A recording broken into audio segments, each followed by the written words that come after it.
Estamos en el set Lincoln en Washington para Perú One TV con nuestro querido amigo, el canciller Manuel Rodríguez Cuadros, un embajador de carrera, cusqueño, brillante, embajador de Perú en la UNESCO. Canciller querido, bienvenido a Perú One TV. Mucho gusto de estar contigo, Gustavo, y con Perú One TV. Querido canciller, ¿extrañas Torre Tagle, la Cancillería? No, nadie puede extrañar lo que es suyo y dónde está. La Cancillería es tuya. Como embajador, lógico, la Cancillería es de todos los funcionarios diplomáticos. Yo soy un funcionario diplomático, profesional, y en este momento estoy en la Cancillería, estoy en Torre Tagle, pues ejerzo el cargo de embajador del Perú en la UNESCO. En ese sentido te decía que uno no puede extrañar dónde está. París, un poema, un verso, una balada, ¿qué es París? París es una experiencia estética en primer lugar, y en segundo lugar es un encuentro con la historia y la evolución del pensamiento. ¿Francia está en crisis económica? Francia no solamente está en crisis económica, Francia acaba de entrar en recesión. ¿Ha decrecido?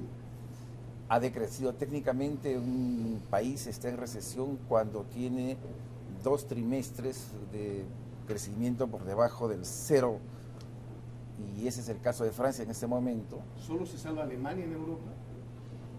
Y con las justas, porque Alemania está también con indicadores de 1, 1.5.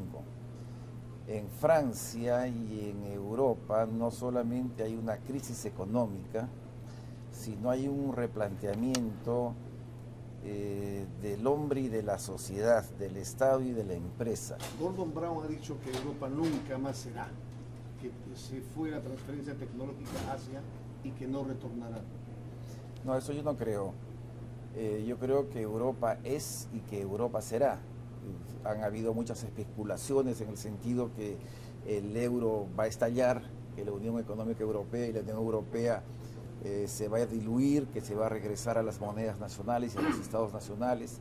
Eso creo que en algún momento fue una posibilidad, pero que Europa ha sabido responder a la crisis, todavía no con éxitos, pero lo ha hecho de manera homogénea, coherente y unida. Es una realidad. Yo creo que Europa va a superar la crisis, no tan rápido, de manera desigual, y va a tener que replantear los términos de la relación al interior de la Unión Europea para evitar una contradicción entre el norte y el sur europeo, y al mismo tiempo Europa tiene que reinventarse en torno a 3 asuntos. Primero, el papel del Estado en la sociedad.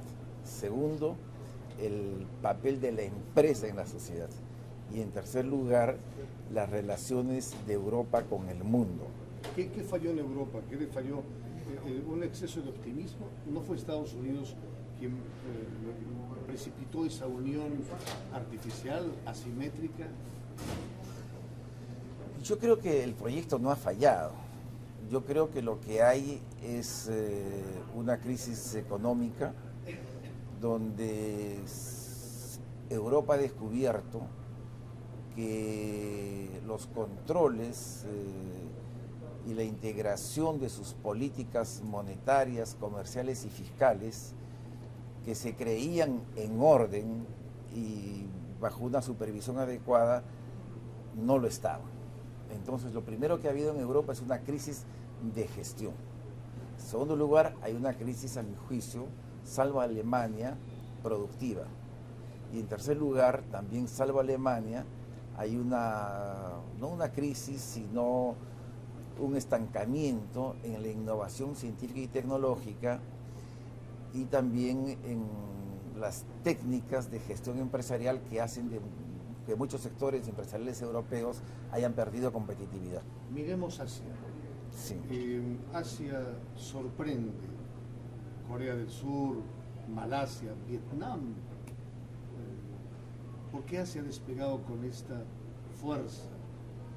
Bueno, por factores económicos, sociológicos y culturales muy específicos, y que no guardan relación con lo que se piensa en América Latina, que el despegue económico pasa por la minimización, casi desaparición del Estado y por un endiosamiento del mercado.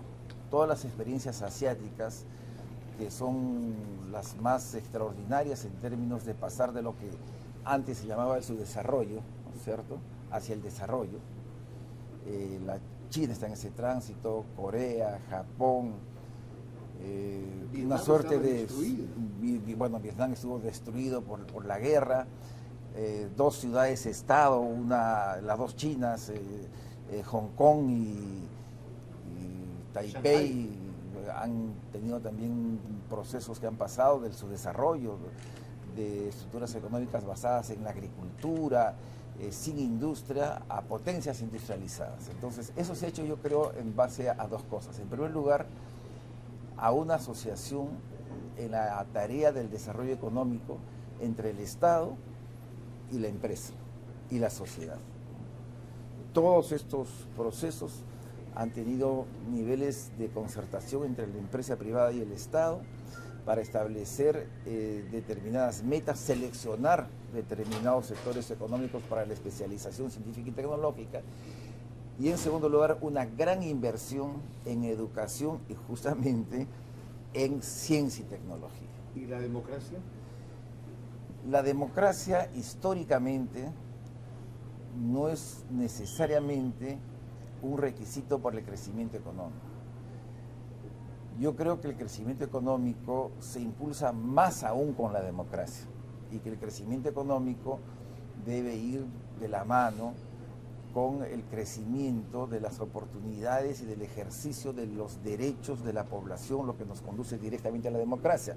Pero ninguno de estos países, salvo el Japón, han evolucionado en la fase crítica de su desarrollo con contextos democráticos. En este momento la China es un caso específico, es un país con la mayor tasa de crecimiento económico, pero es un país de partido único donde las libertades civiles y la democracia todavía no existen. Continuamos con el canciller Manuel Rodríguez Cuadros para Perú One TV. Vamos a hablar un poco acerca de tu carrera y tu vida, querido canciller concubenia. Claro que sí. Tú has nacido en Cusco, una capital yo, imperial. yo soy, como decimos los cusqueños, coscorruna, ¿no? Coscorruna. Es decir, oriundo del Cusco, cusqueño. ¿Eso te ha empoderado en la vida? ¿Ser Sí, cusqueño es especial? por supuesto, porque los cusqueños, desde niños, independientemente de su nivel de educación, tienen, por su contacto físico con la ciudad, un impacto con la historia y con el pasado más importante de la evolución del Perú como Estado y sociedad. Y consecuentemente un cusqueño tiene una percepción de su ciudad, de su cultura, de sí mismo y del país, similar a la que puede tener un griego, un mexicano, un egipcio, es decir, aquellas ciudades que han sido cunas de grandes civilizaciones. ¿Dónde estudiaste la primaria? La primaria, los 3 primeros años de primaria los estudié en el Cusco y luego un año en Tacna. Yo salí del Cusco hacia Tacna y de Tacna pasé para Lima. Un profesor que tenía una serie de apreciaciones imaginativas con sus alumnos, a mí siempre me llamaba y me decía: Cusco te nace, Tacna te crea y Lima te enseña la politiquea. ¿En Lima estudiaste la secundaria? En Lima estudié la secundaria en la Gran Unidad Escolar Ricardo Palma de Surquillo. Ricardo Palma, colegio emblemático. Sí, colegio emblemático. El presidente Alan García puso un presupuesto para tu colegio. Para mi colegio y para todas las grandes unidades escolares. Cuando uno analiza la educación en el Perú, hay veces piensa que el pasadismo es el cambio social y el futuro. Porque hoy, por ejemplo, el debate educativo en el Perú es: necesitamos una educación para el trabajo, necesitamos una educación de calidad necesitamos una educación centrada en las necesidades productivas del país. Y yo estudié en una gran unidad escolar Ricardo Palma, que tenía una sección de educación comercial, una sección de educación industrial y una sección de educación común, que era donde yo estaba. Y en el primer año de secundaria yo tenía cursos comunes con industrial y con comercio, y eso me permitió llevar un curso de carpintería y un curso de electricidad. Entonces, en ese tiempo la educación estaba más vinculada a la estructura productiva y al trabajo. ¿Y la educación superior? En la Universidad Nacional Mayor de San Marcos, en la Academia Diplomática, en el Instituto Internacional de Administración Pública de París y en la Universidad de París 5. Y frente a eso, la visión peruana, los peruanos nos hemos empoderado en los últimos 20 años. El presidente Fujimori fue el artífice de este nuevo Perú. No, yo no creo eso. Yo creo que es un poco exagerado decir que es un nuevo Perú para empezar, ¿no es cierto? Evidentemente... ¿No hay un milagro económico? No, yo no creo que haya un milagro económico. Los milagros económicos, por definición, son sostenibles desde el punto de vista de la producción. Lo que hay en el Perú es una nueva fase, que ya hemos tenido en el pasado similares fases, de expansión del crecimiento. Claro, es la fase más importante de la historia peruana de expansión del crecimiento. Llevábamos, felizmente para todos, ya cerca de 20 años de crecimiento por encima del 5.5%. ¿La constitución de Fujimori ha permitido estas inversiones? No, yo no creo, porque lo que te decía es que esta fase es muy parecida al periodo del guano en el Perú. Son procesos de crecimiento que se sustentan básicamente en la demanda internacional de materias primas. En una época fue el guano, en esta época es el oro, esencialmente el oro, es el cobre y es la plata y otro tipo de metales. Entonces, ¿no somos muy injustos y muy arbitrarios con la historia? El presidente Fujimori tiene una constitución de 20 años. Aya de la Torre, su constitución duró 14 años. ¿No será que la historia va a recoger a Fujimori casi por encima de Víctor Raúl? Bueno, yo creo que es una comparación que no deberíamos hacer, porque Aya de la Torre no fue presidente de la República y Fujimori no fue un conductor desde la sociedad de un partido político, un hombre que haya pensado desde el punto de vista teórico e histórico el Perú, que sí fue Aya de la Torre. Entonces son dos niveles distintos. Lo que yo sí creo es que en el gobierno del presidente Fujimori se inició la fase del crecimiento. En los últimos años de su gestión cae el crecimiento fuertemente, se interrumpe y luego se retoma. Entonces, ¿cuáles son las bases del crecimiento económico en el Perú? En primer lugar, el acervo, el patrimonio nacional de ser un país minero y de tener la suerte de que los recursos mineros en el Perú sean realmente de una riqueza extraordinaria. En segundo lugar, eso coincide con lo que hablábamos antes, la expansión de la China, un crecimiento sostenido de la economía internacional que demanda mayores materias primas y sobre todo demanda minerales y metales. Bueno, Fujimori nos introdujo en la PEC. Sí, yo no trato de disminuir el aporte del gobierno del presidente Fujimori al proceso del crecimiento económico. Yo decía que hay tres factores que confluyen. Por un lado, materias primas más demanda internacional. En segundo lugar, una comprensión en el Perú de que la empresa es el motor del desarrollo económico, la empresa privada. Y en tercer lugar, de que esa empresa privada requiere reglas de estabilidad y de incentivos que permitan manejar adecuadamente la competencia con otros países. Y eso se dio en el caso del presidente Fujimori, se dio en el caso del presidente Toledo, se dio en el caso del presidente García y se dio en el caso del presidente Ollanta Humala. Este proceso ciertamente, a mi juicio, pues tiene su fase de acumulación durante el periodo del presidente Fujimori. Brevemente, Videla murió en la cárcel. ¿Fujimori debe morir en la cárcel? Eso lo debe establecer la ley. Yo creo que las personas que han sido condenadas por cualquier delito y por delitos de lesa humanidad tienen que cumplir su condena. No creo que sea necesario procedimientos excepcionales cuando una persona afronta situaciones de salud graves. Cuando una persona está encarcelada y afronta procesos de salud graves, pues se le traslada a un hospital, evidentemente. Entonces, yo creo que en este caso específico el indulto no procede desde el punto de vista legal. Estamos conversando con el canciller Manuel Rodríguez Cuadros, nuestro embajador en la UNESCO, Perú One TV. Retornamos con el canciller Manuel Rodríguez Cuadros en el último bloque, Perú One TV. Canciller querido, pienso en tu presencia en París, en la UNESCO, y de forma inmediata pienso en Julio Ramón Ribeiro. Cuando yo era primer secretario, encargado de la sección política de la Embajada del Perú en París, entre los años 80 y 85, Julio Ramón Ribeiro era el ministro consejero de la representación en UNESCO.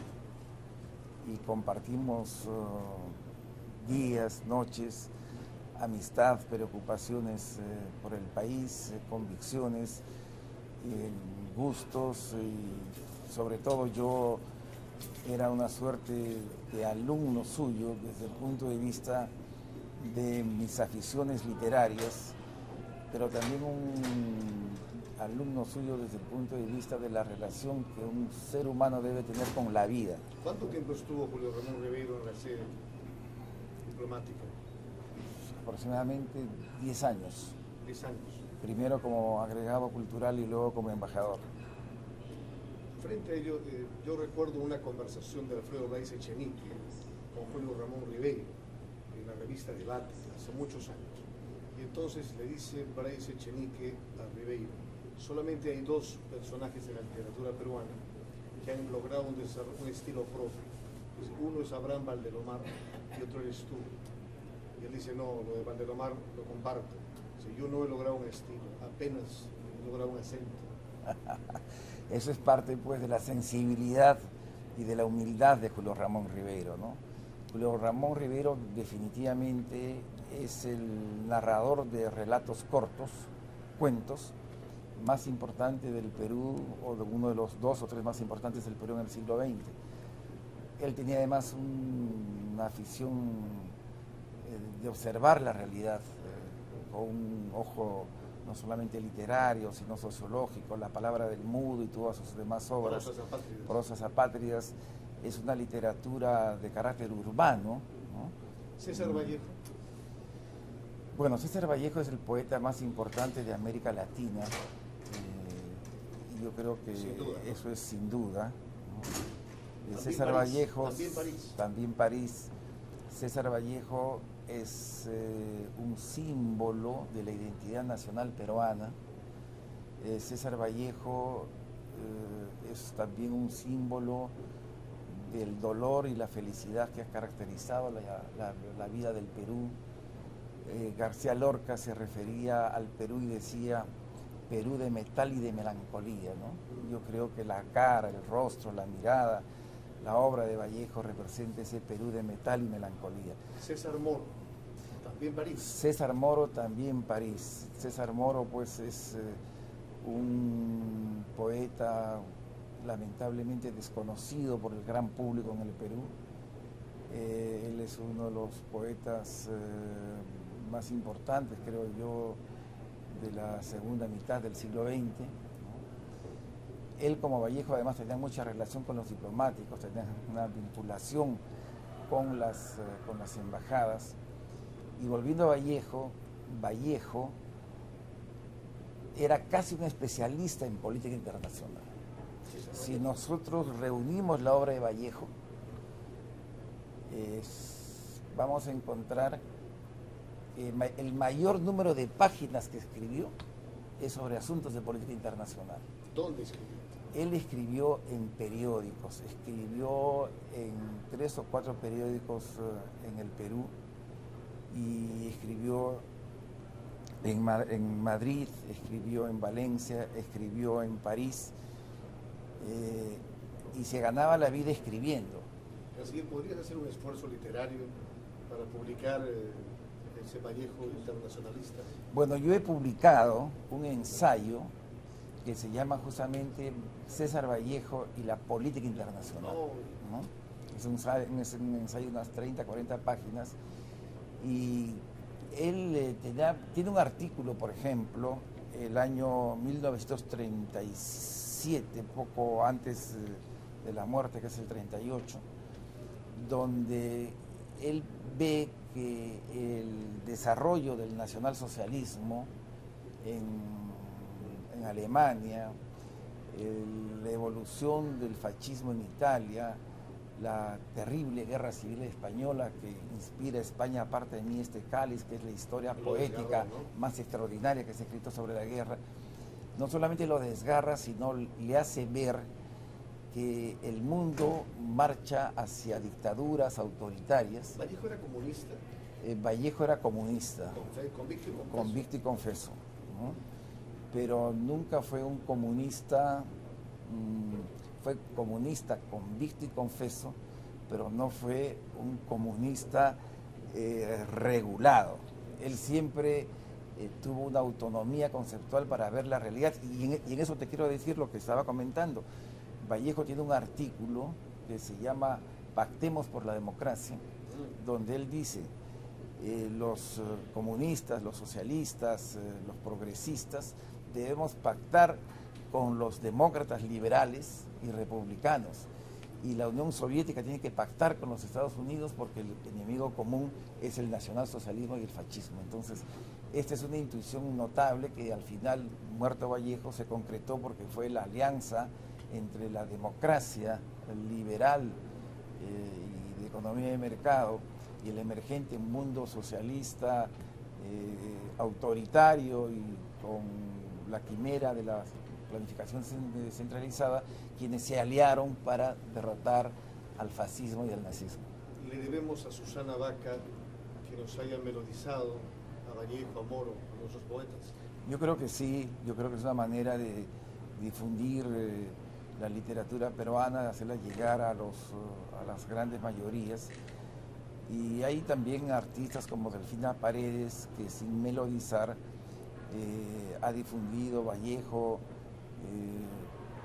el propio César Calvo, a través de la declamación poética, que es quizás la forma oral más auténtica para hacer llegar la poesía a la población. ¿Y qué le debemos a Chabuca Granda?